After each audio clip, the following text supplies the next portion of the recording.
Well, let me backtrack a little bit. Sure. When I first became enthralled with Miles Davis, I was trying to copy his musical genre that he was playing in at that time.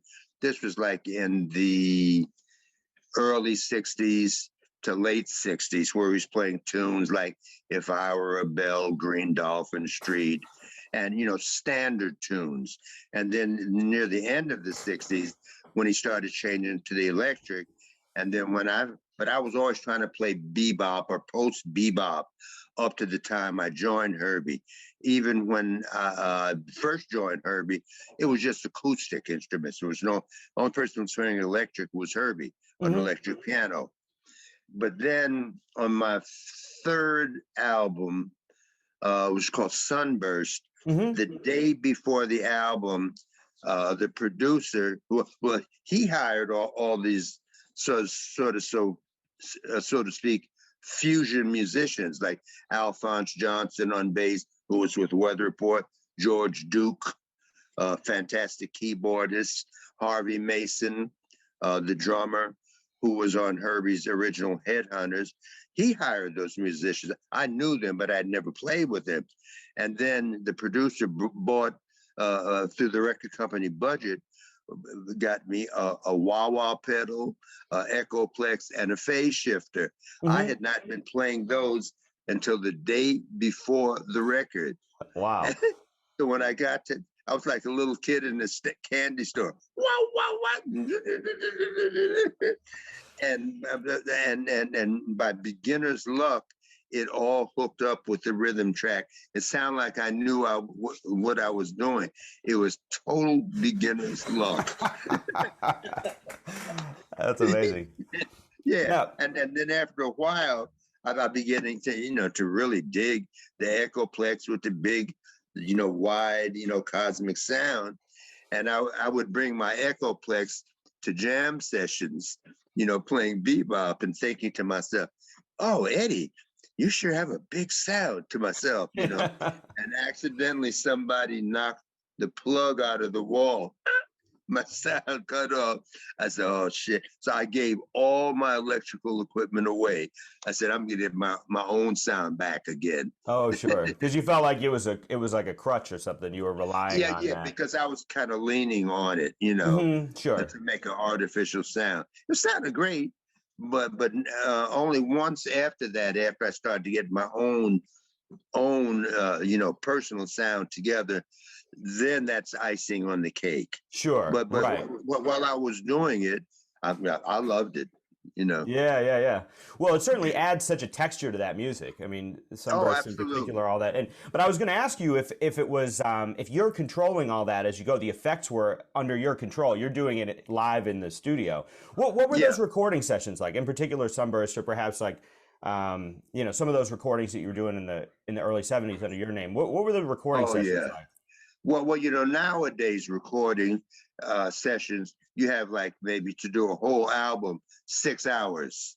Sure. In those days, the albums that I mentioned, we recorded 12 hours a day, 7 days a week for a month.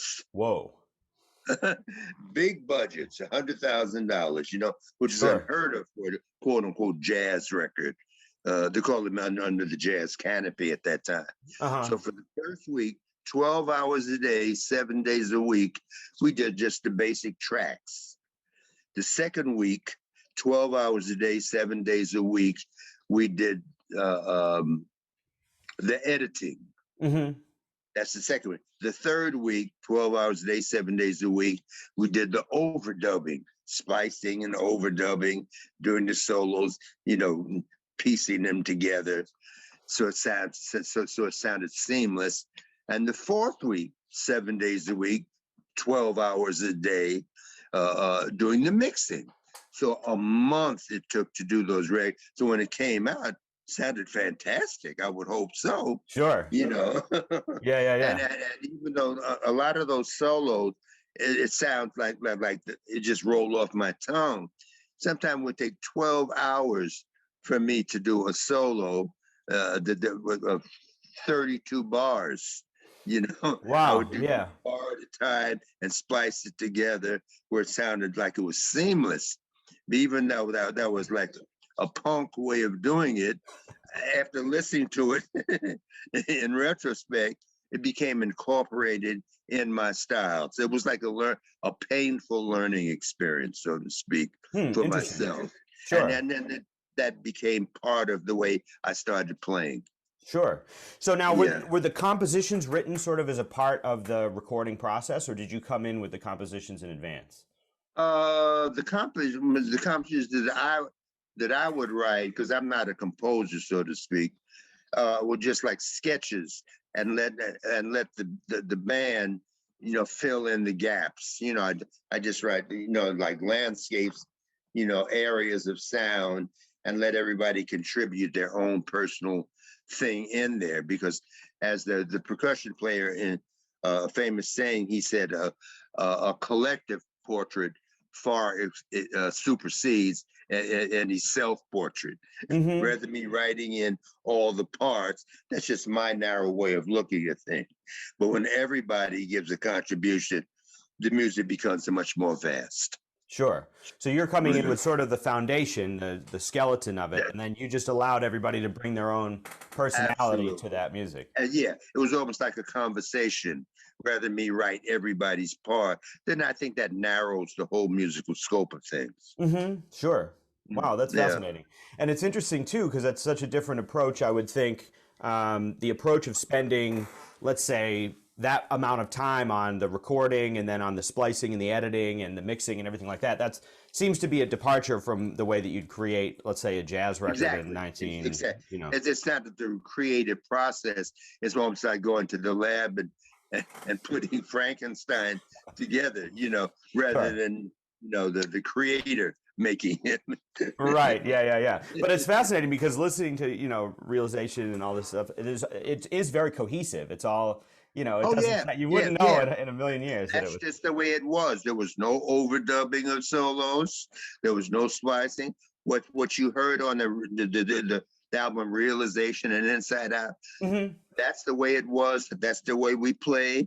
And I'm glad you mentioned those two albums, because those two albums were, if you notice, were really the most part the personnel on the M1DC band, Sure. Hmm. right? And those two albums were the unadulterated way the M1DC band sounded, as opposed to Herbie Hancock, who his Swahili name is M1DC. On his records, there were the record company wanted those albums to be more or less more commercially appealing, a little Hmm. more watered down for the general public.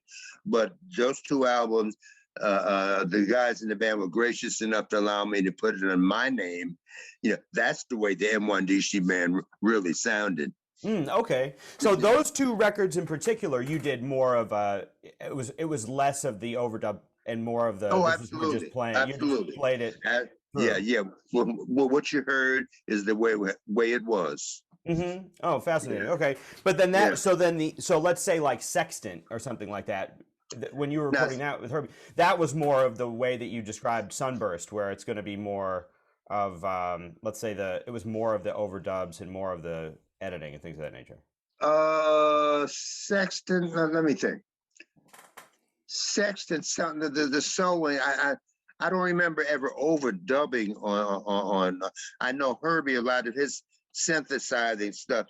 The layer upon layers and stuff. Hmm. They came back and overdubbed that at a later date, but for the most part, all the soloing that the horns would do was just the way it was on the actual date. Okay. And Interesting. I never remember coming in overdubbing a solo on Sexton. Sure. So that was Yeah, more in line with sort of the older approach, but it was a little yeah, bit more exactly. over, like the synthesizers and things to be overdone. Absolutely. With Pat Gleason and stuff on the synthesizer, and Herbie overlaying, and then the engineer tweaking those, like doing some special effects on Billy Hart's cymbals and stuff. Yeah. Sure. Yeah, it must have been fascinating to hear a lot of that stuff because that was really the cutting edge of some of the Well, I was synthesizers and the absolutely. technology and everything. It really was. It really was. That band was really ahead of its time.